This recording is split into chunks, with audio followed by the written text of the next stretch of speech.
Selamat sore untuk kita semua. Di sini saya akan mencoba menjelaskan tentang audit siklus akuisisi dan pembayaran, yaitu pengujian pengendalian, pengujian substansif atas transaksi dan utang usaha. Sebelum saya akan menjelaskan lebih jelas ataupun lebih rinci tentang materi ini, izinkan saya memperkenalkan diri saya. Nama saya Erikson Sinaga, saya dari kelas AKP 6B. Oke, tanpa lama-lama saya akan menjelaskan tentang materi tentang fungsi bisnis dalam siklus serta dokumen dan catatan yang terkait. Yaitu, siklus akuisisi dan pembayaran melibatkan keputusan dan proses yang diperlukan untuk memperoleh barang dan jasa guna mengoperasikan suatu bisnis. Siklus ini pada umumnya dimulai dengan pembuatan permintaan pembelian oleh karyawan yang berwenang yang memerlukan barang dan jasa itu, dan berakhir dengan pembayaran utang usaha. Ada 4 fungsi bisnis yang terjadi pada siklus akuisisi dan pembayaran. Ketiga fungsi yang pertama yaitu mencatat transaksi barang dan jasa secara kredit. Sedangkan fungsi yang keempat yaitu mencatat pengeluaran kas pembayaran kepada vendor. Oke, di sini saya akan mencoba menjelaskan secara lebih terperinci tentang keempat fungsi bisnis tersebut dengan melibatkan secara khusus terkait dengan dokumen yang akan digunakan. Yang pertama, dokumen yang akan digunakan yaitu pertama dokumen memproses pesanan pembelian. Permintaan akan barang dan jasa oleh personal klien merupakan titik awal bagi siklus ini. Bentuk pasti dari permintaan itu dan persetujuan yang diperlukan tergantung pada sifat barang dan jasa serta kebijakan perusahaan. Dokumen yang umum digunakan meliputi A. Permintaan pembelian, yaitu permintaan pembelian ini digunakan untuk meminta barang dan jasa oleh karyawan yang berwenang yang berupa permintaan akuisisi seperti atas bahan oleh seseorang, mandor ruangan penyimpan, perbaikan oleh pihak luar personel kantor ataupun publik. B. Pesanan pembelian adalah suatu dokumen yang digunakan untuk memesan barang dan jasa dari vendor. Pesanan tersebut mencakup deskripsi, kuantitas, informasi yang terkait mengenai barang dan jasa yang ingin dibeli oleh perusahaan dan seringkali digunakan untuk menunjukkan otorisasi akuisisi. Yang kedua yaitu dokumen menerima barang dan jasa. Penerimaan barang dan jasa dari vendor oleh perusahaan merupakan saat di mana sebagian besar perusahaan mulai mengakuisisi dan kewajiban terkait pada catatannya.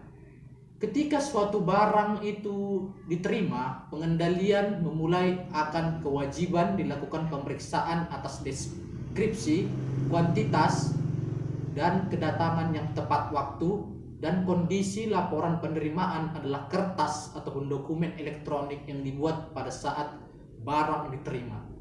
Yang ketiga yaitu dokumen mengakui kewajiban, yaitu pengakuan kewajiban yang tepat atas penerimaan barang dan jasa memerlukan pencatatan yang tepat waktu dan akurat. Pencatatan awal akan mempengaruhi laporan keuangan dan pengeluaran kas aktual. Karena itu, perusahaan harus berhati-hati mencantumkan semua transaksi, hanya akuisisi yang dilakukan dan pada jumlah yang tepat. Dokumen dan catatan yang umum dilakukan ataupun yang meliputi yaitu yang pertama A. Faktor vendor. Faktor vendor adalah suatu dokumen yang diterima dari vendor dan menunjukkan jumlah yang terutang atas suatu akuisisi. Faktur tersebut menunjukkan deskripsi dan kuantitas barang serta jasa yang diterimanya, harga, syarat diskon tunai, tanggal penagihan, dan total jumlahnya. Yang B. Memo debit.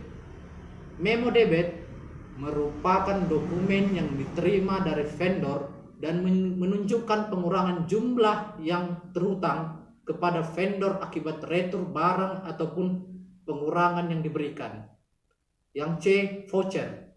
Voucher ini sering digunakan oleh organisasi dalam menetapkan cara yang formal untuk mencatat dan mengendalikan akuisisi. terutama dengan memungkinkan setiap transaksi akuisisi diberikan nomor urut. Yang D, file transaksi akuisisi adalah file yang dibuat oleh komputer yang meliputi semua transaksi akuisisi yang diproses oleh sistem akuntansi selama suatu periode. File ini berisi semua informasi yang dicantumkan ke dalam sistem dan meliputi informasi tentang setiap transaksi. Yang E, jurnal akuisisi ataupun listing. Jurnal tersebut mengidentifikasi apakah akuisisi dilakukan secara tunai atau dengan piutang usaha. Jurnal ataupun listing dapat mencakup periode selama sebulan. Transaksi dicatat ke dalam buku besar, ke file induk utang usaha. Yang F, file induk utang usaha. File induk utang usaha ini yaitu mencatat transaksi akuisisi, pengeluaran kas, serta retur dan pengurangan akuisisi untuk setiap vendor. File induk ini diperbaharui dan file transaksi akuisisi, retur dan pengurangan serta pengeluaran kas yang terkomputerisasi. Yang G, neraca saldo utang usaha, yaitu mencantumkan jumlah yang terutang kepada setiap vendor atau dari setiap faktur ataupun voucher pada suatu titik waktu. Neraca tersebut dibuat secara langsung dari file induk utang usaha. Yang H, yaitu laporan vendor, adalah suatu dokumen yang disiapkan setiap bulan oleh vendor dan menunjukkan saldo awal akuisisi, retur dan pengurangan, pembayaran kepada vendor, dan saldo akhir.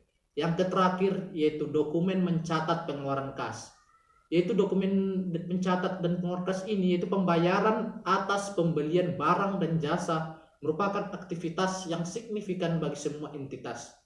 Aktivitas tersebut secara langsung akan mengurangi saldo akun kewajiban, terutama utang usaha dokumen yang terkait, termasuk yang pertama itu cek.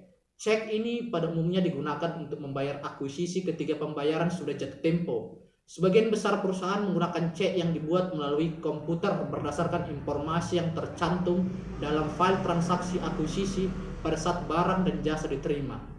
Yang B, file transaksi pengeluaran kas, adalah file yang dibuat dengan komputer yang mencantumkan semua transaksi pengeluaran kas yang diproses oleh sistem akuntansi selama masa periode. File ini berisi jenis informasi yang sama seperti yang dibahas untuk file transaksi akuisisi. Yang terakhir adalah jurnal ataupun listing pengeluaran kas, adalah laporan yang dibuat dari file transaksi pengeluaran kas yang mencantumkan semua transaksi selama setiap periode waktu. Transaksi yang sama termasuk semua informasi yang relevan akan dicantumkan dalam file induk utang usaha dan buku besar umum. Demikianlah yang bisa saya jelaskan tentang materi fungsi bisnis dalam siklus serta audit dan catatan yang terkait. Mohon maaf jika ada kesalahan dalam mengucapkannya. Saya mengucapkan terima kasih.